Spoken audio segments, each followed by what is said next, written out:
Now, a Kolkata-based biotech firm has developed India's first fully indigenous COVID test kit that's been approved by the ICMR. The test kit includes one-step master mix primer, probe, as well as an RNA template, each of which has been locally developed at the firm's laboratory on the outskirts of Kolkata.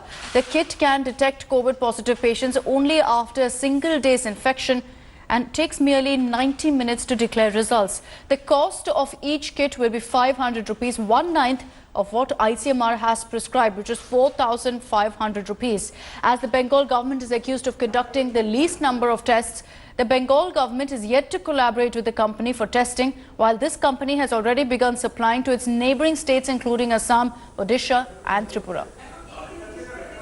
What is the kind of kit that you have made, and is it India's first indigenously made testing kit? Yes. This is COVID-19 TACMAN-based real-time PCR kits. It's why we are telling it is a totally indigenous, because it's containing total reagent like one-step RT-PCR master mix, 2 probe, primer, everything synthesized by GCC Biotech, and due to this it is totally indigenous. So you are not importing anything? We are not. Yeah, we are not importing anything. Everything, our people, they are synthesizing here, they are making here, R&D also here, everything is in Indian. So it's all in-house, so it's going to cost much less? Yeah, it will be the much less. It should be at least 60 to 70% less than market price. You know, how efficient is your test kit? Because you've just received clearance from ICMR, I think a few days back.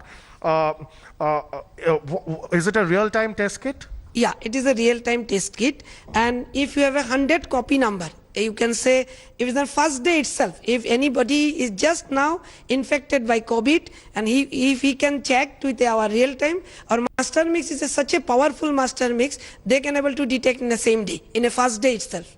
With more and more experts saying that India needs to scale up its testing as far as COVID-19 is concerned, companies like this one clearly give us a ray of hope. They claim that they have been able to successfully manufacture 100% indigenously built testing kits, which is easily available within the country itself, but also cost effective. Clearly, at a time when ICMR has recalled some of its testing kits, which have been imported from abroad, and at the same time with state governments claiming that they do not have enough testing kits, this is definitely a good news. With camera person Probir Biswas, Indrajit for India Today in Kolkata. Hi everyone, Preeti Chaudhary here. Hope you like this video. For latest news and analysis, like and subscribe to the India Today YouTube channel. And don't forget to press the bell icon to stay updated. Thank you for watching.